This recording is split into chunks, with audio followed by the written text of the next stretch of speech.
Marvel's WandaVision may be all about the titular couple, but Marvel fans know that new MCU character Captain Monica Rambeau is destined for the spotlight one day soon.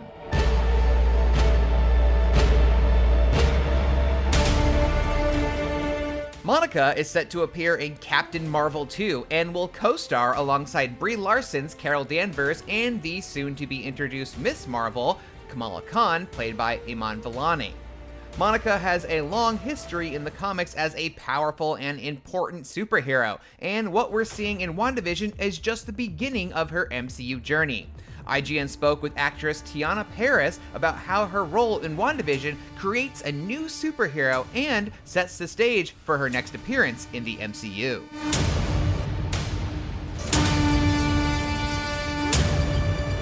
While there are many fan theories about WandaVision, there's one particular scene in episode 5 featuring Monica that left fans buzzing with speculation. She could have taken out Thanos on her own if he hadn't initiated a blitz. Nobody else came close. Well, I'd argue that Captain Marvel came close. As Monica talks with Agent Jimmy Woo and Dr. Darcy Lewis about Wanda's growing powers, a passing mention of Captain Marvel triggers an unexpectedly troubled look on her face. You'll remember the child version of Monica from the Captain Marvel movie looked up to Carol Danvers because she was a superhero who was best friends with her mother in the Air Force and affectionately referred to her as Lieutenant Trouble. But it seems something changed in their relationship over the years. Monica gets lost in thought at the mere mention of Carol, and that moment is a hint at what's to come, according to Parris. I think that your interpretation is fair game, and I think that we know Monica will be in Captain Marvel 2 with Carol Danvers and Ms. Kamala Khan. So I think there's space there for us to further investigate what's happening with those two. The going fan theory on why Monica might not be so happy with Carol has all to do with Monica's mother, Maria Rambeau. As episode 4 of WandaVision showed in horrifying fashion, Monica was snapped away by Thanos and returned in the blip, only to learn that in the intervening 5 years, her mother passed away from cancer. It could be Maria only got cancer in the first place because Carol exposed her to dangerous radiation with her powers. Maybe Carol encouraged Maria to go on more space missions, and that's how she got exposed to too much cosmic radiation. Or perhaps Monica is upset with Carol for not being there for her sick mother while she was snapped out of existence. Either way, the thinking is Monica blames Carol for her mother's death. As you can see, there are plenty of reasons for Monica to potentially have beef with Carol, and now we know Captain Marvel 2 will address that drama. While Parris's tease of Monica's future is small, it does paint a big picture about the dynamic between the leading ladies of Captain Marvel 2.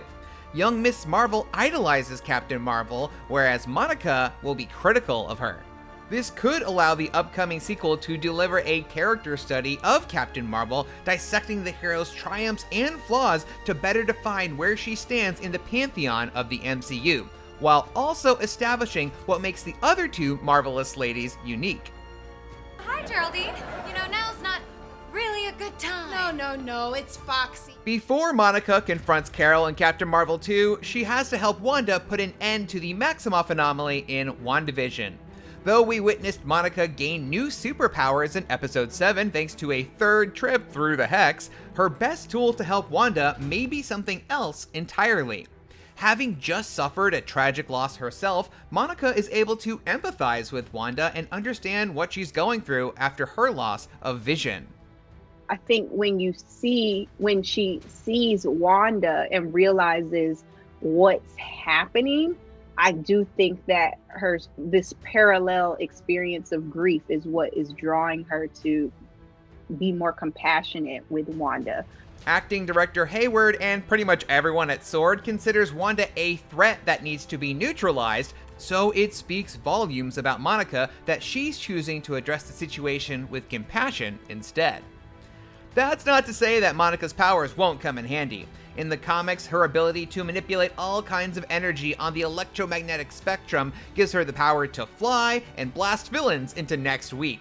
She's considered one of the more powerful Marvel superheroes, and she's been the leader of the Avengers to boot.